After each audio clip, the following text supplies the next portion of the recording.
Bonjour lecteurs de notre chaîne YouTube et au membre du forum de rcmac.com. Alors aujourd'hui on va parler de voiture T2M. Là j'ai fait la vidéo des news du mois de novembre et dedans j'en parlais que j'allais le faire. J'ai dit ça faut que je le fasse en priorité parce que Noël approche et là il va falloir commencer à s'intéresser encore plus. C'est vrai que je m'y intéresse souvent. Moi les voitures de débutants, nous on fait de l'écolage, on est une association. Donc notre but c'est pas de vous présenter des modèles un peu inaccessible souvent, c'est vraiment s'adresser aux débutants qui veulent pas mettre une fortune, qui a soit pas les moyens ou qui veut juste tester.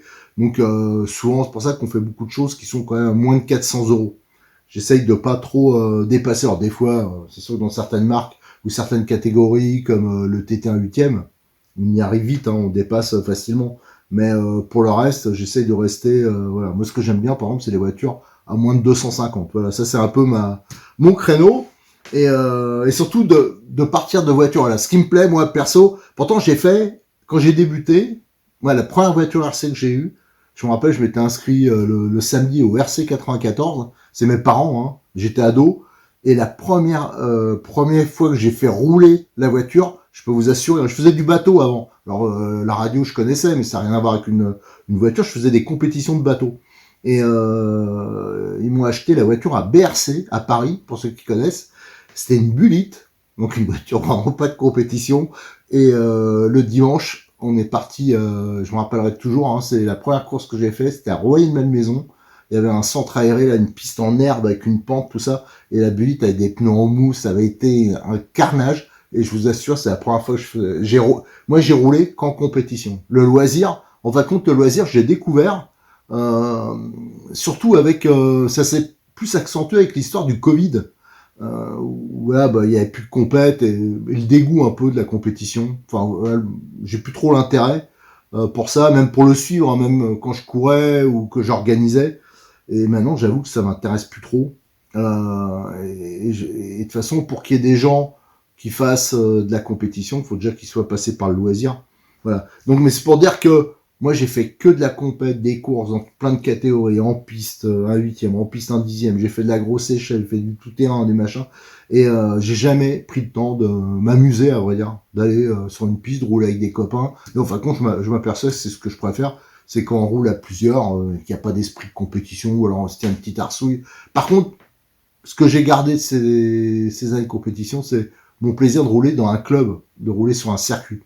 Je prends, mais alors, j'ai jamais, pourtant j'ai essayé, on m'a amené, on m'a dit, mais viens, tout ça. Alors, moi, rouler sur un parking, rouler dans, je sais pas, dans un terrain vague ou un truc comme ça, j'avoue que c'est pas mon truc, mais après, c'est une histoire voilà, des habitudes que j'ai pris. Mais maintenant, moi, ce qui m'éclate maintenant, j'ai toujours été un bidouilleur, j'ai souvent roulé avec des protos, et moi, ce qui m'éclate maintenant, c'est de prendre une voiture, alors je sais que c'est pas trop dans l'air du temps, il y a plus grand monde qui bricole, mais voilà, une voiture pas chère, et d'en faire une voiture qui gratte des voitures qui valent beaucoup plus cher. Et alors ça c'est mon petit plaisir, des trucs, voilà, un truc qui peut paraître insignifiant et montrer que sans se ruiner, on peut obtenir quelque chose qui marche vraiment très bien. Voilà. Alors, comme on arrive dans la période de Noël, toujours avec Cyril, un Modis 34, je fais beaucoup de choses avec lui parce que franchement il est hyper sympa. N'oubliez pas, à chaque fois je vous mets le code promo qui est valable toute l'année. Sur son site, ça vous fait 5% toute l'année sur quelles que soient les pièces, les voitures, les moteurs, tout ça. Et comme je dis à chaque fois, pensez à privilégier ceux qui nous aident, parce que sans eux, on pourrait pas faire tout ça. Donc ça, ça me semble important. Et donc avec Cyril, il me parlait un peu, là, il préparait Noël, parce qu'en fin de compte, c'est pas facile pour eux de faire rentrer du matos, de prévoir, parce que souvent, juste au moment où arrive au mois de décembre, souvent les stocks, ils sont à zéro et les réapprovisionnements, ils sont pour l'année d'après. Alors pour Noël, c'est couillon, donc ils sont obligés de prévoir. Et en fin de compte, c'est très compliqué de prévoir, surtout dans la période actuelle. Là, ça fait depuis le Covid, en fin de compte, que c'est compliqué. Et il regardait, et en fin de compte, il y avait un trou dans les voitures qu'il proposait, parce que souvent, on lui demande des buggy 4x4, c'est vrai que malheureusement il n'y en a plus beaucoup qui veulent des buggy 4x2, pourtant c'est sympa, mais donc ce qu'il avait, c'était notamment les BXR de chez en RTR, des gens qui veulent tout monter, mais là c'est en brushless et ça pousse fort, quoi. Alors même si le rapport qualité-prix est bon, mais ça pousse trop fort pour la plupart des gens. Hein. C'est vrai que tout le monde veut des voitures qui vont vite, mais souvent c'est une connerie, parce qu'on plante tout, voilà. Donc il y avait un trou, et malheureusement il le propose pas en version charbon, c'est une version plus cool, qu'on peut ensuite faire évoluer si besoin, mais pour des gamins, une version charbon par exemple, c'est largement suffisant. Et donc il y a pas mal de ses clients qui lui parlaient de ces voitures-là, hein, que j'ai ici de chez T2M, des 4x4 un peu XL. Et il a toujours hésité à le faire parce que ça faisait une gamme en plus. Que lui, il veut vraiment, quand il fait une voiture, il veut vraiment avoir les pièces en stock. Il veut pas se contenter de vendre les voitures, il veut pouvoir dépanner. Et donc là, ça faisait quand même un peu compliqué pour lui. Et j'avoue que moi, je l'ai pas spécialement encouragé parce que je connaissais pas trop le modèle et j'avais eu des retours moyens. Mais je me méfie toujours parce que des fois, c'est des ultra débutants. Et 2 fois, notamment, on est venu me voir avec ces voitures-là. Des gens qui m'avaient dit, ouais, c'est de la merde et compagnie, pour que je les bricole, pour voir si je pouvais bricoler. Et je me suis aperçu que les 2 fois, ça a été, c'était parce que c'était des erreurs énormes d'entretien ou d'utilisation. Mais la voiture, en fin de compte, ça avait l'air de, voilà, bon, c'était sans plus, quoi. J'avais pas d'avis. Je trouvais qu'on était, comme souvent, hein, d'ailleurs, avec pas mal de voitures, je trouvais que les avis n'étaient pas tout à fait pertinents. Et là, dernièrement, j'en ai vu un et qui montait en short course. Et j'ai dit, il marche bien le truc, quoi. Et en plus, short course, il y a des grosses contraintes. Les pneus sont plus lourds, voilà. Donc, et je trouvais que ça marche bien. Alors, je me suis dit, comme j'ai dit à Cyril, ça vaut peut-être le coup quand même que tu fasses ça. Alors, donc, il a commandé. Malheureusement, comme je vous disais, si on prend pas assez à l'avance, les stocks chez T2M, ils sont, donc il y a des couleurs qui avaient pu, de ce qu'il a commandé et reçu tout de suite, c'est passé en non disponible. Donc il en a pas reçu des masses. Donc il m'a amené les 2 modèles qu'il a eu, les 2 sortes. Hein. Donc le Pirate Shooter 2. Alors faut se méfier avec T2M. Eux, par exemple, je suis sûr qu'entre le 1 et le 2, je me trompe peut-être, mais normalement non. Il y a juste la couleur de carrosserie qui change. Et il y a donc il existe en jaune et en orange, mais en orange il est plus dispo. Et le Pirate Flasher, et qui est peut-être, on verra. Je vous montrerai les boîtes de plus près. C'est pas du tout la même présentation parce que là on a une boîte vitrine, couleur assez flashy. Celui-là c'est une boîte fermée classique. Mais moi je suis persuadé. Alors c'est pour ça que les deux ça va être intéressant de regarder parce qu'ils arrêtent pas de sortir des modèles. Il y en a plusieurs hein, sur cette base-là. Moi je suis persuadé, j'ai pas pu tout contrôler, mais il y en a qui pourront peut-être sûrement confirmer. C'est la même voiture. Il y a juste la carreau qui change soit un tout petit peu de look, ou enfin de forme. Hein. Je crois qu'il y a deux formes différentes ou 3, et autrement de couleur. Autrement c'est strictement les mêmes voitures. Alors ça on le vérifiera. C'est pour ça que je lui avais demandé de m'amener les 2 voitures. Donc c'est des 4 roues motrices de taille XL. Donc ça aussi on le comparera à un BXR qui est lui un pur 1/10 4x4 comme on peut voir un peu en compétition. Donc on verra, hein, je pense visuellement. Là ce qui est bien c'est quand même la boîte, là c'est qu'on voit, c'est une boîte vitrine donc on voit déjà la voiture. Moi ça me semble plus large, plus long, ce qui est pas plus mal. Des pneus qui paraissent plus balèzes aussi. Alors ça par contre, du coup ça sera peut-être, si on veut trouver la même taille, ce sera peut-être plus compliqué à trouver parce que c'est pas standard, mais ça on vérifiera. On voit que c'est la conception, c'est le même fabricant qui fait les XTS, qui fait les Apsima, enfin voilà plein de voitures comme ça. On voit la conception est identique. Hein. Je pense qu'on va retrouver peut-être les amortisseurs, je vois le support d'aileron, enfin des pièces comme ça. Normalement il y a 2 différentiels. On vérifiera s'il n'y a pas un central, je pense pas. Parce que j'ai vu Cyril a reçu déjà plein de pièces et j'ai regardé, le central c'est un axe rigide, c'est vendu l'axe avec la couronne, donc il n'y a pas de centrale. Il y a bien sûr des amortisseurs hydrauliques, c'est sur roulement, il y a des cardans homocinétiques, on regardera si c'est à l'avant, à l'arrière. Enfin voilà, donc et je trouve que le shooter, il a une petite gueule sympa vers la carrosserie, cabine avancée, elle est assez moderne. De ce côté-là, c'est pas mal. Alors autre point, alors je vous avoue que j'ai même pas vérifié, mais j'ai juste regardé le descriptif de T2M et c'est absolument pas clair. Moi je pense que normalement il y a la batterie et le petit chargeur, hein, mais sur le descriptif c'est pas si clair que ça. Alors ça faudra vérifier aussi si c'est vraiment complet, parce que ça se vend 200 €. Donc il faudra vérifier si c'est vraiment s'il y a vraiment tout. Normalement, je pense que c'est un contrôleur de type Hobby-Wing, donc c'est-à-dire qu'on peut mettre en lipo hyper facilement, il y a des petits réglages dessus, notamment la position lipo et NIMH. Le moteur, c'est un 550, donc c'est du gros moteur, charbon, et un 15 tours. Donc normalement, c'est le même que le XTS, donc comme ça doit être plus léger, je pense que les performances, elles devraient être correctes, et ça, c'est quelque chose, par la suite, quand on se fait la main. Alors je sais qu'il y en a plein qui disent, ah, charbon, c'est de la... Ouais.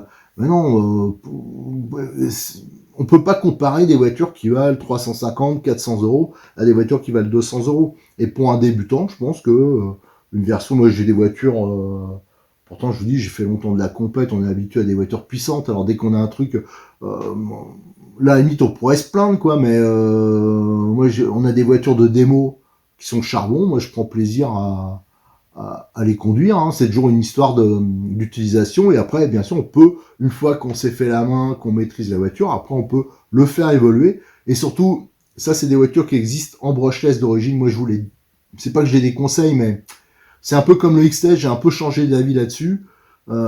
C'est des combos quand même assez, qui sont pas mal, mais trop bas de gamme, je trouve. Des fois, il faut mieux attendre un peu et mettre quelque chose d'un peu plus qualitatif, quoi. Voilà, moi je l'avais expliqué, hein, j'avais eu une petite mésaventure avec le XTS notamment, parce que le contrôleur des versions de brushless, il régule pas. Je pense qu'il a des problèmes de régulation de la tension pour l'alimentation du récepteur, et la radio d'origine qui commence à être un peu vieillotte, elle supporte pas les petites surtensions, voilà. Donc du coup, la voiture à Cyril, hein, parce que c'est la voiture à Cyril, le XS que j'utilisais là. Donc ça a grillé le récepteur, et donc il va falloir que je vais peut-être changer de radio, mettre une Apsima, qui est un récepteur qui accepte beaucoup plus en tension. Mais voilà, c'est des petites choses qu'il faut faire attention. Allez, déjà la première chose qu'on va faire, on va regarder de près les deux boîtes, hein. Donc le shooter et le flasher. Voilà, là j'ai fait toutes les photos des boîtes et des détails parce qu'il y a pas mal d'infos dessus. Donc c'est toujours intéressant de le faire, hein, parce que je rappelle que, comme à chaque fois, il y aura un sujet ouvert sur RC Mag où je reprendrai tout en détail et où on mettra encore beaucoup plus d'infos que sur la vidéo. Mais comme toujours, il y a toujours un décalage, hein, entre la mise en ligne des photos, parce que je mets pas tout d'un coup, et c'est très très long à faire, hein. Les textes, les photos, je peux vous assurer, c'est compliqué. Et en plus, là, comme je vois que ça va durer longtemps, il y a pas mal de choses à dire, qu'on fait deux voitures en même temps, on le fera cette vidéo en deux parties.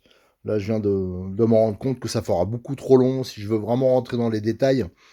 Donc ça sera en deux parties dans cette première partie. Donc on va parler de la voiture, on va découvrir les deux boîtes, on va un peu comparer, on va les ouvrir, on va regarder un peu le matos, et après voilà ce qu'il y a, la notice, tous les accessoires. Et dans la prochaine, on regardera vraiment plus en détail, on comparera avec un buggy 1/10 de taille standard avec le BXR S1.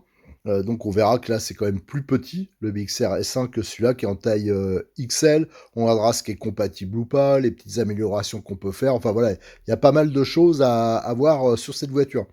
Alors déjà, celle-là, le Shooter 2 par rapport au Flasher, on voit tout de suite la différence. C'est la même taille de boîte, sauf qu'il y a donc une boîte vitrine. Alors ça, pour l'expédition, c'est pas génial parce que ça offre pas une grosse protection. Mais c'est vrai que quand c'est en boutique, c'est bien parce que ça, c'est hyper vendeur et on peut vraiment voir la voiture, se rendre compte de sa taille, de son look. Donc ça, c'est bien. Alors ça va être bien pour, je crois que c'est dans les jouets clubs, les trucs comme ça. Ils les vendent ces voitures-là. Parce que justement, il y a un gamin là, il parlait qu'il a eu un problème. Je crois que c'est jouets club. Il a acheté ça dans une enseigne de ce genre-là, de jouets. Et quand il m'a parlé du problème, je dis, mais c'est tout bête ton truc, c'est juste un réglage. Bah, eux, ils ont envoyé ça, ils l'ont récupéré à la voiture, ils l'ont envoyé en SAV chez T2M. Faites attention, achetez pas dans des enseignes comme ça. Favorisez pareil les boutiques, parce que déjà, souvent, c'est pas moins cher. Et les gens qui vendent ça, c'est des vendeurs de jouets, c'est pas des vendeurs de modèles réduits, donc ils pratiquent pas. Donc le moindre souci que vous aurez sur la voiture, des fois c'est des trucs tout bêtes quand on est débutant, ben, on sait pas, par exemple qu'il y a un trim, ou alors souvent c'est vrai que les débutants ils regardent pas trop les notices. Ça c'est un tort. Et donc pour des bêtises, ils vont vous entraîner dans des... Voilà. Donc faites attention à ça. Alors donc celui-là, c'est la boîte vitrine. Dessus, on voit, donc il y a quelques informations, que c'est une taille XL, que c'est un électrique à 4 roues motrices, que c'est un RTR, bien sûr. Alors là, il y a un petit drapeau français qui peut... Ah, c'est vrai qu'ils en mettent partout maintenant. Alors c'est bien, moi je suis pour qu'on signale les produits qui sont fabriqués en France, qui sont fabriqués à côté, enfin voilà. Mais là, faites attention, c'est juste pour dire spécialiste français du modélisme, hein, depuis 1967. Donc comme quoi, T2M, ça existe depuis longtemps, mais en aucun cas, il n'y a rien qui est fabriqué ou même, je pense, conçu en France. Voilà. La boîte, par contre, du flasher, hein, donc je vous dis, hein, qui est commune à d'autres versions, qui ont d'autres noms, mais c'est toujours les mêmes voitures. On voit les différentes, à mon avis, elle doit être peut-être un peu plus ancienne. Alors on voit que la carrosserie, ah c'est pas sûr, c'est peut-être la même carreau. Bon, on regardera, non, non, là, ici on voit, c'est lisse, le toit, tandis que là on voit, voilà, c'est nervuré. Ça me fait pas mal penser à un Serpent 811, c'est plutôt un compliment. Je la trouve vraiment assez sympa. Mais on voit le reste, apparemment, c'est strictement la même chose. La boîte, il y a quelques informations, mais bon, voilà, c'est, on a une vue de la voiture, mais voilà, en photo. Alors maintenant, ce qu'on va regarder, c'est les côtés de la boîte. Alors pour retrouver la voiture sans la carrosserie et avec des indications sur ses principales caractéristiques, il faut aller au dos de la boîte, hein, du Shooter 2, tandis que sur le flasher, hein, c'est sur un côté, donc l'image est un peu plus petite, mais c'est strictement la même. Donc là, c'est la radio qu'on retrouve sur les XTS, sur plein de voitures de chez T2M. Alors, elle marche bien, mais moi, j'avoue que ce que j'aime pas, c'est les... alors, c'est vrai qu'il y a des réglages qu'on ne trouve pas sur d'autres radios de début. Bah, les fins de course, notamment. Mais, ouah, c'est pas simple. Disons, faut rouler. Je pense que quelqu'un... Le problème qu'il y a, c'est que moi, je roule très rarement avec. Voilà. Et comme je passe par plein de radios, bah, à chaque fois, j'ai du mal à m'y refaire. Et notamment au niveau des trims. Moi, je préfère un bouton physique, quoi, un bouton qu'on tourne pour régler les trims, les choses comme ça. Là, c'est quand même un peu différent. Mais bon, c'est une radio qui fonctionne bien. Faire juste attention aux surtensions. Parce que moi, ça m'est arrivé qu'une fois, mais j'en ai grillé une, celle à Cyril, hein, de ma 1034, je l'ai grillé sur son XTS. Parce que en version charbon, je pense qu'il n'y a pas de problème, mais en version branchesse, moi, il y a eu une petite surtension. Parce que le contrôleur, comme il n'est pas de super qualité, mais peut-être qu'au niveau de l'alimentation du récepteur, il ne régule pas assez. Et je pense que c'est ça que j'ai eu comme problème. Là, la voiture, donc on voit que c'est un 4 roues motrices avec une disposition tout à fait classique, hein, un châssis type baignoire un peu, ouais, en plastique, ouais, avec des nervures pour renforcer tout ça. La batterie, elle est disposée comme sur le XTS, donc sur la tranche. Voilà, donc le moteur, on voit qu'il y a un petit radiateur. Le récepteur, ben voilà, c'est un peu le même système que le XTS, ça ressort un peu. Alors, faudra faire attention, hein, ça c'est le genre de voiture, c'est un peu exposé quand même, faudra pas aller foutre ça dans la flotte. De toute façon, je déconseille, quand on est débutant, tout ça, même les autres, hein, d'aller se foutre ces bagnoles dans la saleté, tout ça, parce qu'autrement, vous aurez automatiquement des soucis. Donc le contrôleur, on vérifiera, mais normalement, ça doit être un type Hobby-Wing 1040. Apparemment, toutes les biellettes, ça c'est bien, pour le carrossage et le pincement, elles sont sur pas inversé. Donc ça permettra vraiment de régler la voiture pile poil. Donc ça, c'est pas souvent qu'on trouve ça sur les voitures de début. Donc bon point, les pneus, j'ai vu, c'est quand même des picots, mais assez gros. Donc ça sera bon. Mais par contre, je m'interroge sur la taille des roues, ça faudra vérifier. L'empattement, donc il est réglable. Alors ça, c'est pas de très peu, mais bon, voilà. Ça, c'est peut-être au niveau des portes-fusées, on regardera comment ça marche. Qu'est-ce qu'on a d'autre comme indication résistant aux projections d'eau? Ouais, enfin bon, faut quand même y aller mollo. Renfort central en aluminium. Ouais, c'est la platine là, supérieure. On a les amortisseurs, ça ressemble beaucoup à ceux qu'on trouve sur le XTS. Alors l'avantage, c'est que c'est d'entrer des amortisseurs hydrauliques. Le différentiel, donc on n'a pas de centrale, mais on a un différentiel avant et arrière, coupe conique. Les cardans, Apparemment, c'est avant-arrière, on vérifiera, de type articulé, hein, homocinétique, donc ça c'est bien, entièrement sur roulement à billes, et apparemment, donc parce que je posais l'interrogation, je me doutais bien que c'était avec, logiquement, mais la batterie est incluse, et normalement aussi le chargeur. Alors ça, déjà ça me donne des idées, là je vois d'ailleurs la disposition du cerveau, ça c'est à plat, comme les XTS, comme les Apsima. Je demanderai à Cyril, comme à chaque fois, moi, il me fait présenter, il a toujours peur parce que à chaque fois, je lui demande, tiens, tu peux pas donner ça en plus ou un truc comme ça. Ça, je sais déjà ce que je lui demanderai de donner. C'est le palonnier alu, parce que je sais que là, sur ces voitures comme ça, le palonnier plastique, ça force beaucoup dessus. Donc, autant mettre direct un palonnier alu, on sera pas embêté. Parce que souvent, alors, les débutants, ils roulent avec des trucs qui bougent là. Ça se détrime, alors enfin voilà. Donc autant mettre d'entrée quelque chose de bien. Donc je lui demanderai, hein, je vais pas encore demander, mais je sais qu'il me dira oui, alors je peux vous le dire. Les voitures, elles seront automatiquement, il y aura un palonnier alu offert. Voilà, donc ça je le montrerai hein, sur une voiture pour vous montrer comment faire. Qu'est-ce qu'on a d'autre bah voilà, au niveau information, c'est déjà pas mal. Hein. On va regarder maintenant les autres côtés de la boîte. Allez, j'ai mis les deux boîtes ensemble. Alors ici, on a le flasher, ici, on a le shooter 2. Et vous allez voir que c'est la même chose. Hein. Donc l'aileron, ici, monobloc, qui est pas mal. Ça ressemble beaucoup à un aileron d'un 8e, à vrai dire. Hein. La seule chose qui change, là, c'est bien sûr la déco sur le côté, le nom. Hein, voilà, c'est tout qui change. Au niveau de la radio, c'est une 3 voies. Hein, donc c'est les deux mêmes. Ici, les suspensions à roues indépendantes. Ouais, donc on voit, il y a des réglages. Hein. Ici, au niveau ancrage, je pense qu'il y en a aussi en haut. Et c'est strictement la même chose là. À l'avant, on voit le système. Hein, c'est un système un peu à la Kyosho, avec des étriers. Voilà, et on le retrouve ici. C'est la même chose. Là, on retrouve donc le contrôleur avec marche avant, marche arrière, frein. Ça, il faudra faire attention ici, là, ce que je vous montre là. C'est les petits curseurs. Ça, si vous êtes habitué à nos vidéos, à chaque fois on en parle. C'est pour le réglage, soit en utilisant l'hypo, soit en NIMH. Là aussi, vous ne plantez pas. Moi, je vous conseille quand même fortement. Ça, je demanderai peut-être à Cyril aussi de faire un kit avec une bonne batterie LiPo et un chargeur correct. Parce qu'il faut partir sur des bonnes bases. Avec du LiPo, vous aurez déjà plus de puissance, mais surtout beaucoup, mais alors beaucoup plus d'autonomie. Et le moteur a un type 15 tours, donc ça devrait déjà bien pousser, qui est sur un palier en plastique. Alors on verra s'il y a des pré-réglages au niveau des trous, ça serait pas mal. Et c'est un 550, hein, donc il y a le ventilateur intégré, radiateur moteur alu. Ah oui, le radiateur qui est dessus, d'accord, voilà. Et pour ici, bah, c'est strictement la même chose qu'on peut voir là, voilà. Donc pour moi, c'est la même voiture.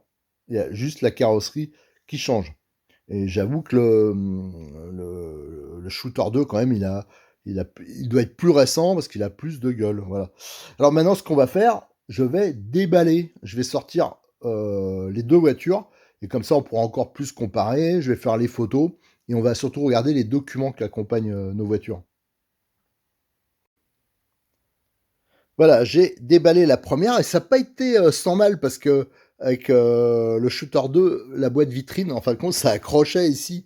À mon avis, quand je vais vouloir remettre ça dans la boîte, je vais bien galérer, quoi.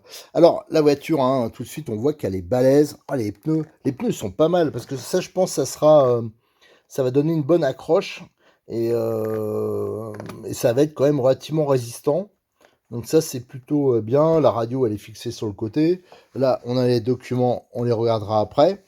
Moi, ce qui m'intéressait, je voulais le faire dans la deuxième vidéo, mais on le regardera plus précisément. Mais voilà, j'ai sorti mon BXR, voilà, qui est donc un vrai, voilà, je mets sur les roues là, donc là qui est un vrai 1/10, hein, lui il a la taille réglementaire, et regardez la différence, hein, c'est beaucoup, mais alors beaucoup plus large, l'empattement il est plus long, voilà, donc c'est une voiture qui est quand même d'une taille, c'est un gros, un 1/10 XL comme ils appellent, et quand on voit l'aileron, regardez, alors là le BXR il y a un aileron 1/10, et l'autre c'est un aileron, vous allez voir, alors ça j'avais un aileron 1/8 à côté de moi, je l'ai pris, je le mets là, et c'est quoi? Ben, c'est un aileron 1/8 qu'il y a dessus.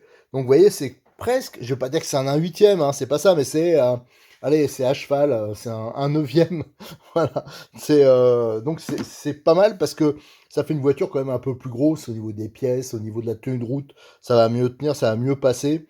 Et l'aileron, bah, c'est du méga balèze. Ça, c'est un aileron Apsima, hein, c'est un aileron qui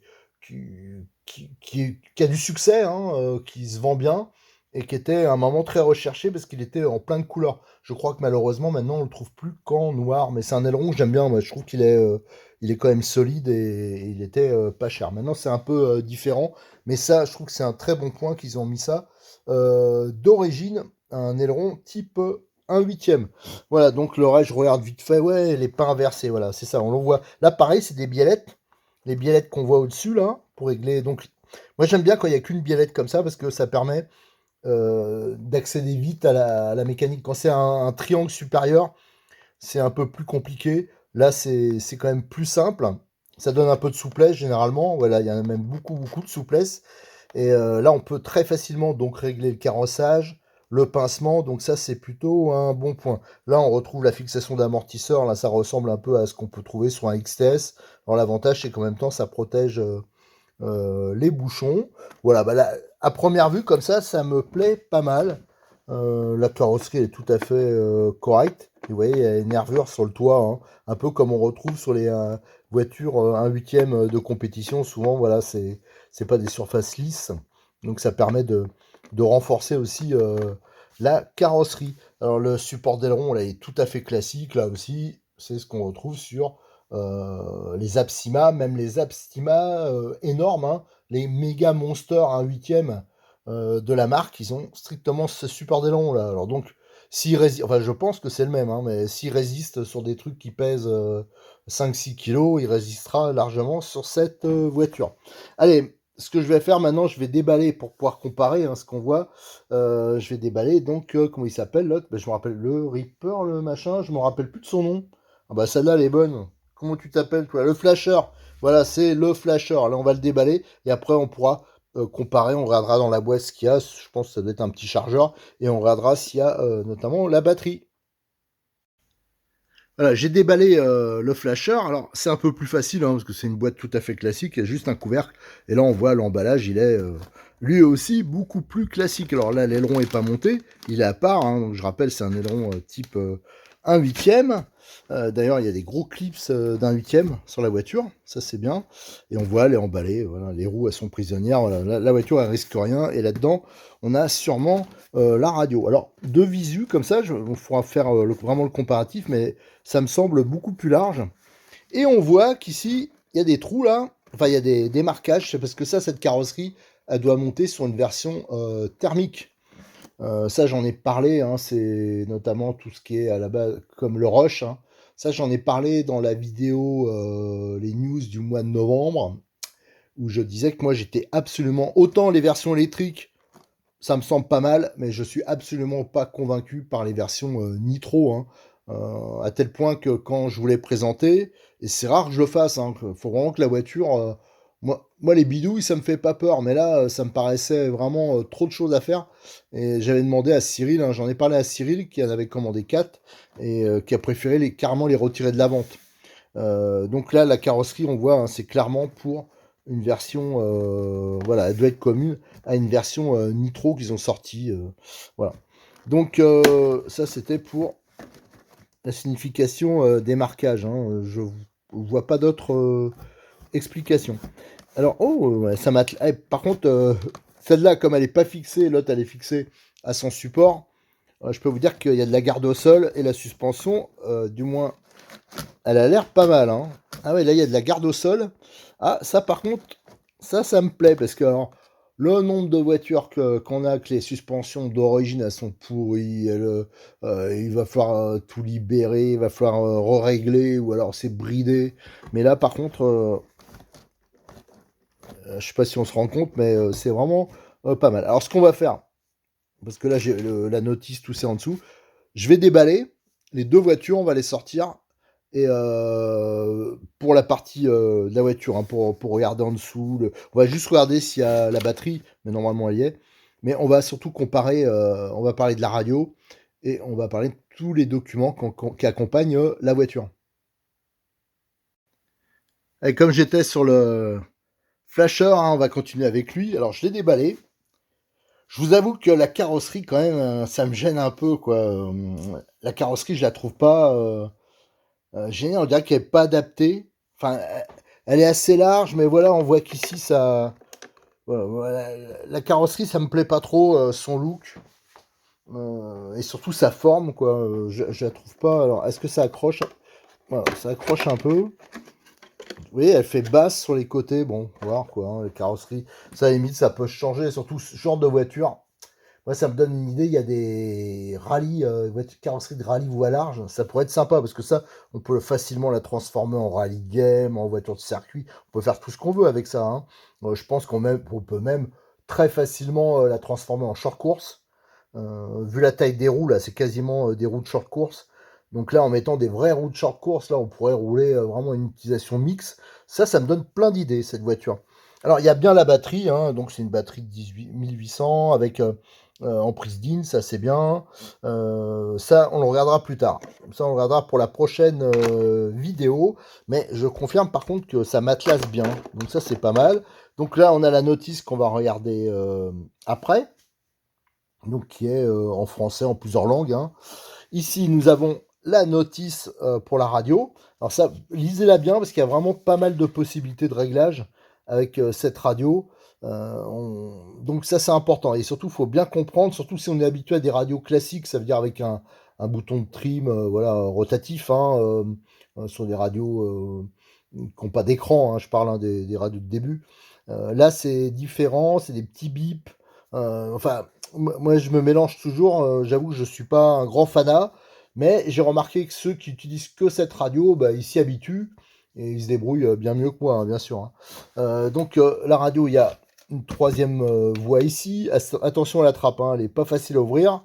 Et vous voyez, vous avez les réglages comme ça. Alors, à chaque fois, en fin de compte, les boutons là, vous avez voilà, c'est des petits basculeurs en fin de compte, hein. Donc il faut faire. Il y en a qui appuient comme ça, mais non, non, c'est pas bon, hein. Faut vraiment. D'ailleurs, vous avez les petites flèches là. Donc ça, c'est. Faut vraiment apprendre à l'utiliser cette radio. Alors donc il y a un volant mousse, donc il y a une bonne prise en main. Et le volant, il y a un bon rappel. Il est plus ou moins bien guidé. La prise en main est correcte. Alors c'est plutôt pour des mains. C'est pas pour des petites mains, hein, d'ailleurs, je remarque, mais bon, voilà, alors pourtant ça s'adresse plutôt à des gamins. Donc il y a le chargeur qui est livré, bon, il a le mérite d'être là, mais quand vous achetez ce genre de voiture, moi je vous conseille de prendre un chargeur un poil plus évolué, ça coûte dans les 25 euros, 30 euros, style, voilà, comme par exemple les Connect multi-pic, je crois qu'il s'appelle. Lui, il chargera, il équilibrera, surtout si vous prenez du lipo, hein. D'ailleurs, celle-là, elle sera uniquement valable avec des NIMH. Si jamais vous voulez prendre du lipo, il faudra prendre un chargeur adapté. Alors ça, pareil, n'hésitez pas, hein, si vous avez des questions, tout ça, n'hésitez pas à poser vos questions sur le forum là-dessus, hein, si vous avez des interrogations. Donc le fameux aileron, hein, je vous dis que vraiment, ça c'est une très bonne chose. D'ailleurs, quand on regardera plus précisément les voitures, la technique, tout ça, on en profitera, on comparera aussi donc avec un TT 1 dixième classique, mais on va le comparer aussi avec un short course, je pense, et on le comparera avec un buggy 1 huitième. Comme ça donnera un peu des idées sur les dimensions de ce 1 dixième XL. Allez, maintenant je vais chercher l'autre modèle, hein, le Shooter 2 que je vais déballer, hein, mais ça va être plus ou moins la même chose. Allez, j'ai déballé le Shooter 2. Alors lui, bon, il est déjà monté au niveau de l'aileron. Alors moi, je trouve quand même qu'il a une autre gueule, quoi. Et lui, c'est quand même... Voilà, il est quand même plus sympa. La carrosserie, en plus, c'est plus soigné, le montage, hein. Ça enveloppe beaucoup plus, ça protège mieux le châssis. Là, on voit que ça a été vraiment conçu pour ce châssis, tant que l'autre, c'est mix. Là, il y a un trou oblong, là, voilà, pour faciliter, pour, quand ça joue un peu sur le châssis, que ça déforme pas la carrosserie en cas de choc, tout ça, ça c'est bien pour faciliter des montages.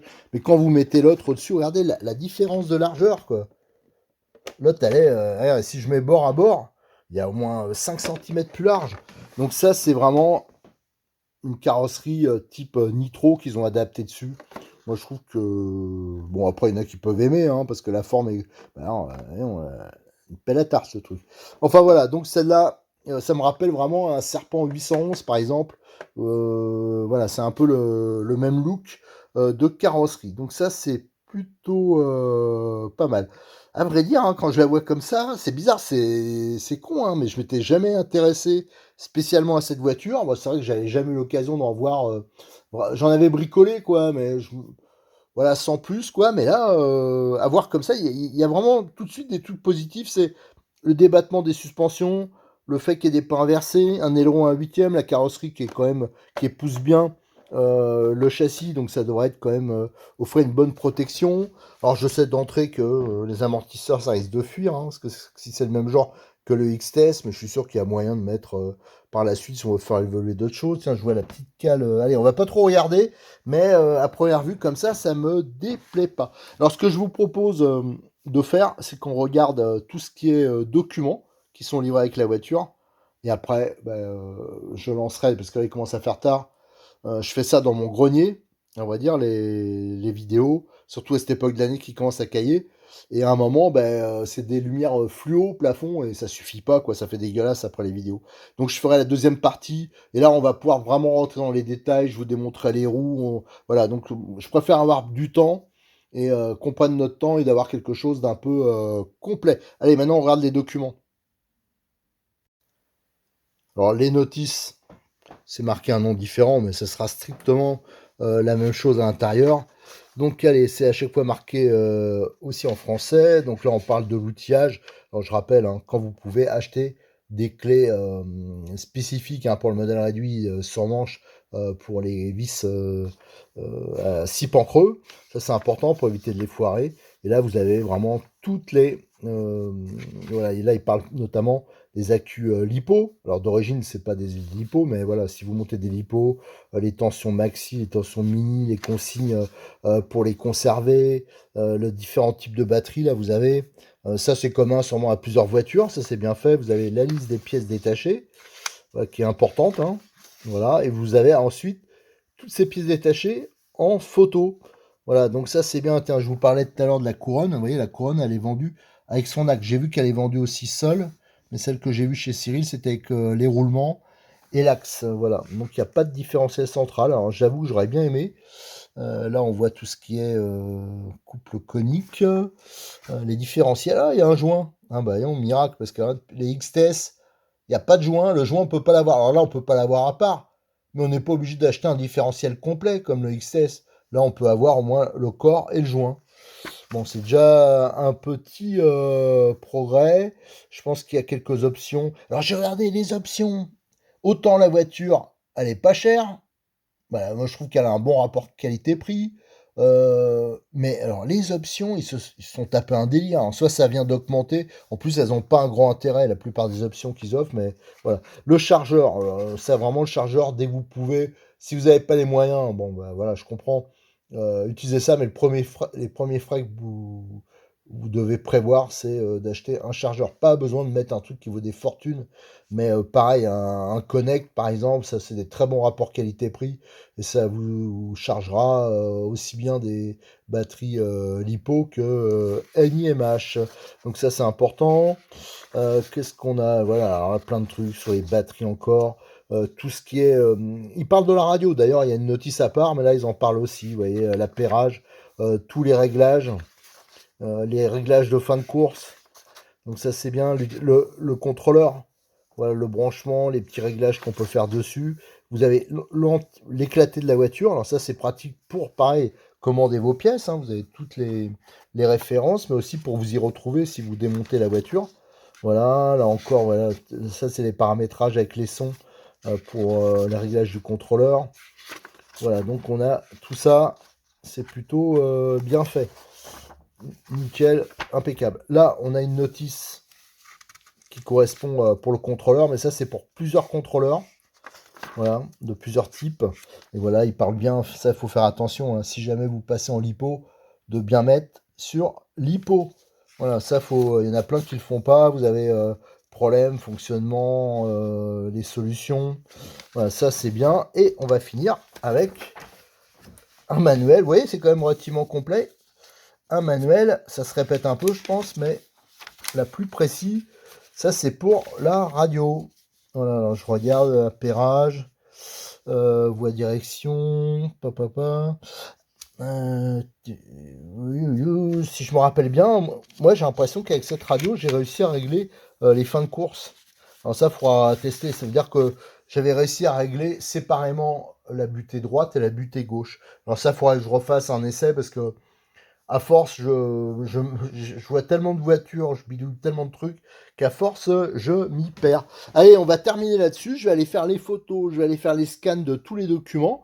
Comme ça, je pourrais vous le mettre en ligne. Et demain matin, premier truc que je fais, en me levant, je fais la suite de la vidéo. Donc vous aurez les 2 vidéos normalement à la suite. Allez, à très bientôt sur notre chaîne YouTube et sur le forum de rcmac.com.